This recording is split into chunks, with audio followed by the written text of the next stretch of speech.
Hello, this is Trinity, and you're listening to Love Spiracy. I really hope that you were able to listen to the first of, I thought it was going to be three, but it's my four-part series. It's called Trump, Zelensky, Putin, and Chernobyl. And the first one I did is part one, the threat heard around the world.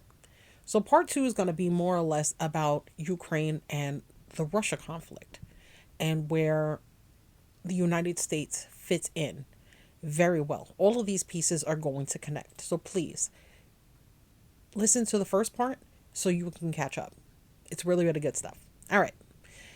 Next, April 21st of 2019, Zelensky's elected president of Ukraine, which I really didn't know it was that early on. I mean, it was that recent. So Zelensky, a former comedian, didn't know that either, overwhelmingly defeated incumbent Petro Poroshenko in a presidential election. Zelensky's party also wins a majority of seats in parliament. His campaign promises include ending the war with Russia backed separatists in eastern Ukraine and rooting corruption out of the Ukrainian government. December 2021, Putin demands security guarantees. In early 2021, Zelensky cracked down on pro Russian Ukrainian oligarchs, including Viktor Medvedchuk, a close friend of Putin. Subsequently, Putin deploys increasing numbers of troops near the Ukrainian border and publishes an article claiming that Russians and Ukrainians are, quote, one people. By December, tens of thousands of Russian troops are deployed to the borders, and Putin issues demands to NATO and the United States. Among these demands is that Ukraine never be admitted to NATO, a request rejected by the Biden administration. So February 21st of 2022, Russia recognizes breakaway Ukrainian regions as sovereign. In 2014, the Ukrainian regions of Donetsk and Luhansk, those are all completely wrong, broke away from Ukraine under the leadership of what the Ukrainian government considered to be Russian-backed terrorists. Following the breakdown of relations with NATO and the West in late February, Putin recognized these territories as independent states and set troops to, quote, keep the peace. And then we got February 24th. Russia launches a full-scale invasion of Ukraine. Days after recognizing the breakaway territories, coincidence, Russia launched a full-scale invasion of Ukraine. The invasion began in the eastern Ukrainian territory of Donbass. Zelensky declared martial law in Ukraine and officially broke diplomatic ties with Russia. Putin's actions were condemned across the world and within Russia. September 11th, 2002. Ukraine forces Russia's retreat. After months of Russian encroachment, Ukrainian forces pushed the Russian military back, reclaiming over 1,000 square miles. Russia lost nearly all of their northeastern region, infuriating Putin and demonstrating Ukraine's ability to repel the Russian military by force. In response, the Russians attack Ukrainian infrastructures, leaving many without power and water. Here's where I'm going to cut that off, because we already know where this goes after that.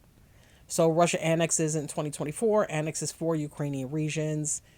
Crimean bridge explodes, and it leads to Russian retaliation. Now, I still want you to keep in mind that Russia later retaliated by launching missiles and drone strikes across Ukraine, right? So the big thing was he's just blowing shit up. He doesn't care what he's doing at this point. But that's a lie. Of course he cares. The whole thing in the beginning, when Trump was talking about, oh, people owe us stuff and whatever, we'll look into us helping Zelensky out. I didn't understand what the real problem was. I mean, I understood there was war. I'm not dense, but I really didn't look into the real nitty gritty of everything that was going on behind the scenes and how important this was. When we don't have the information, like we don't, because they don't tell us stuff like that here. This is why I don't look into the news here, because I know they're not going to say anything. But when you look into how long this was happening, right? If you hear part 1, you'll understand why part 2 is just as important. This has been in play for a long time. NATO's super important for the protection. You can't just run in. And this is the same way that Israel's doing it with Gaza. You can't just run in, kicking down the door, walking around like you're the world police, which we do all the time. But there's rules, right? There's rules. There is nothing but corruption and crime and nonsense all over this planet. And most of them all gather, all the criminals, all the criminals. It's like a mafia meeting. It's like a movie with De Niro and Pesci, right? Everybody's just in this enclosed space where they just talk about their horrific crimes. I really believe that that's what happens. Anyway, so Ukraine is like, okay, look, we want to be, we need this protection. We know we're really, really big. We know that, our country's looking real sexy right now to everybody else. Did they think that through when they gave away their nuclear weapons? I don't know. I don't think it was a smart move, but they did it and it was in the 90s. Who the hell knows, right? Back then, things weren't the way they are now. Here's where, when they originally invaded, and I'm talking about Russia to Ukraine, this is where they went. And I did not know that. Of course, I know they went to Ukraine. I didn't know. And please keep in mind, I love doing my show and I love researching. But when I didn't know something, I'm not going to act like I know everything. If it's new to you, that's great. Because a lot of this stuff is new to me. So I'm not going to be like, oh, I already knew this. No, there's a lot of stuff I'm going to present today. It makes sense to me, but I didn't know a lot of it. All right, I digress. So here's the important part. When everybody got mad about Russia going into Ukraine, and they were like, if they lose this war, Russia's just going to keep going. It's going to be just expanded, and it's going to be so much easier. And the reason why people played it down was because Ukraine was winning. And when you think about Ukraine, and I mean this as being a citizen of the United States, and me getting the least amount of knowledge in the world, because this country does not share it. If you don't look for it, you're not going to find it.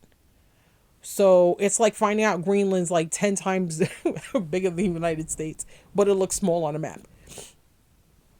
So not understanding the importance of Ukraine winning, considering they didn't have any nuclear weapons, right? I just told you, they gave them all to Russia, right? So Russia just got nothing but nukes. And they're like, look, you guys got to come. We gave the Ukrainians like, look, I gave you my stuff. I need some protection. And of course, everybody's like, no, right? What their issue is, I don't know. I'm sure it's something stupid. He's like, fine.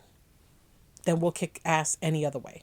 A lot of people came in. The U.S. was one of the top contributors of stuff to keep Russia at bay because people understood, or should have understood, that we have agreed in 1994 that as long as they decided they were going to be sovereign, that we were going to back them up and help protect them and become an ally. Since 94. So every president since then has been doing that even behind the scenes, right? It's the same way when we do the Israel thing, where we give them all of this money, right? I did a show not too long ago about Israel having a dome, a protective dome. I'm not going to get into that. That's a whole different show. Anyway, but they have nukes. Ukraine doesn't. We back up a lot of countries that have the amount of protection they need, but we give them financial help anyway. We give them weapons anyway. We don't do that with people we don't like. We do that with our allies, which Ukraine has always been. Russia has not. That whole Gorbachev, Reagan thing, where kids were hiding under the desks back in the 60s. We have literally been living on this horrific maze of understanding our love-hate relationship with Russia. And it's always been that way. It really has. We've been doing this. A movie came out with Angelina Jolie called the SALT Treaty. So, of course, I wanted to know if that was an actual thing. It is. It's an actual thing. So the SALT Treaty, which I didn't bother to look up because my brain goes in other directions. Anyway, the SALT Treaty was an agreement that the U.S. made with Russia back in the late 70s, early 80s to make sure that they didn't tell. Okay, so it was supposed to be that we made an agreement with Russia that we wouldn't tell the United States, or that we wouldn't share the information that would terrify U.S. citizens by letting them know how many advantages Russia had. They had more tanks, they had more missiles, they had more nukes, they had all of that. We eventually switched that around.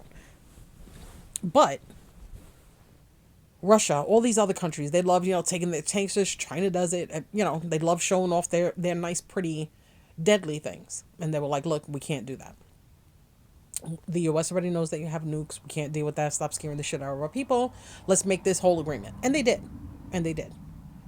So every time it looked like we didn't have any problem with Russia, or Russia just wasn't coming up as much as they used to, nobody was like, hey, why is this not a thing anymore? How come we don't have to go on our desks anymore?